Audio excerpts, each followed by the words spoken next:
مفتی صاحب ایک بڑا عجیب سا معاملہ ہے، مطلب سوال پوچھتے ہوئے مجھے عجیب لگ رہا ہے، نہ جانے لوگ ایسی باتیں کیسے کر جاتے ہیں کہ کہتے ہیں کہ قربانی کو جانوروں پر ظلم کا نام، یعنی کہتے ہیں کہ بھئی یہ ظلم کر رہے ہیں آپ لوگ، یعنی بلا وجہ اتنے سارے جانوروں کو قربان کر دیا، تو ایسے لوگوں کو کیا جواب دیا جائے؟ اس سلسلے میں جو یہ اعتراض کیا جاتا ہے نا، عموماً جو روشن خیال لوگ ہیں ان کی طرف سے یہ اعتراض کیا جاتا ہے، اور یہ وہی لوگ ہوتے ہیں جو زیادہ تر سائنس کے طرف سے آنے والی چیزوں کو تسلیم کرتے ہیں اور اس عقل کی روشنی میں ہی ہر چیز کو دیکھتے ہیں۔ اب یہاں پہ جو ظلم کہا جاتا ہے اس کی بنیاد یہ ہے کہ آپ ایک ذی روح کو اپنے نفع کے لیے قربان کر رہے ہیں، اس کی جان کو ضائع کر رہے ہیں۔ تو پہلے ان سے گزارش یہ ہے کہ ہم بہت سارے ذی روح، صرف یہ قربانی کے جانور نہیں بلکہ اگر ہم دیکھیں نا تو ایک جراثیم، یہ بھی تو ذی روح ہے نا، اس کو بھی ہم اپنے نفع کے لیے بعض اوقات مار دیتے ہیں۔ گھر کے اندر کھٹمل ہو جاتے ہیں تو کوئی بھی اس کو اپنے پاس وہ سنبھال کے نہیں رکھتا کہ چلیں یہ ذی روح ہے تو ہم اس کو سنبھال کے رکھیں، اس کی غذا کا۔ جی میں آگے عرض کر رہا ہوں نا کہ وہ تو ضرر پہنچاتے ہیں، تو یہاں پہ یہ ذہن آ گیا، لیکن ہے تو آپ کا فائدہ پیش نظر۔ اچھا، پھر اسی طریقے سے ذی روح کیا صرف جانور یہ جو ہمیں نظر آ رہا ہے یہی ہے؟ سائنس کے اکارڈنگ تو ذی روح پلانٹس بھی ہیں، پودے بھی ہیں، تو آپ پھر سبزیاں بھی نہ کھائیں کیونکہ آپ ایک ذی روح کے اوپر ظلم کر رہے ہیں۔ اسی طریقے سے ہم اپنی پوری دنیا کے اندر یہ دیکھ رہے ہیں کہ پوری دنیا کے اندر یہ معاملات ہیں کہ باقاعدہ چکن تیار ہو رہی ہوتی ہے۔ اسی طریقے سے جو لوگ پیٹس کو پالتے ہیں، خاص طور پر جو بلیاں وغیرہ پالتے ہیں، جو جانوروں کو ایسے پالتے ہیں کہ جو گوشت کھاتے ہیں،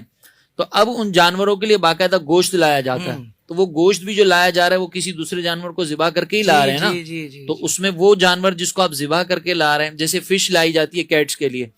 تو وہ آپ فش لے کر آ رہے ہیں تو کیا فش نے آپ کو کوئی نقصان پہنچایا تھا؟ نہیں، آپ اپنے جانور کے فائدے کے لیے دوسرے جانور کو لے کر آ رہے ہیں۔ تو اسی طریقے سے یہاں پر اللہ رب العزت نے یہ تمام جو مخلوقات ہیں یہ انسان کے نفع کے لیے پیدا کی ہیں،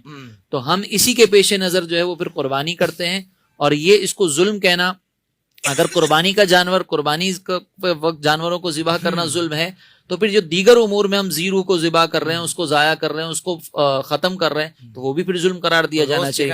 روز چکن کھائی جا رہی ہے، روز مٹن کھائی جا رہی ہے، جو باتیں کر رہے ہوتے ہیں وہ تو زیادہ ہوٹلوں میں جا کر یہ بڑے وی آئی پی طریقے سے کھا رہے ہوتے ہیں، اور اس میں کسی جانور نے آپ کو کوئی نقصان نہیں پہنچایا۔ اچھا، یہاں پر اگر ہم دیکھیں نا ظلم کی بات، تو سرکار علیہ الصلوۃ والسلام نے ذبح کرنے کا بھی ہمیں طریقہ بتا دیا کہ جب جانور کو ذبح کرو تو اچھے انداز سے ذبح کرو، اس کے اوپر ظلم نہ کرو اور اس کو تکلیف نہ پہنچاؤ بلا وجہ۔ لیکن جو یہ اس طرح کے جانور ہوتے ہیں، یہ جو چکن وغیرہ کھا رہے ہوتے ہیں، خاص طور پر اعتراض کرنے والے لوگ، وہ اکثر کرنٹ دے کر جانوروں کو مارا جاتا ہے،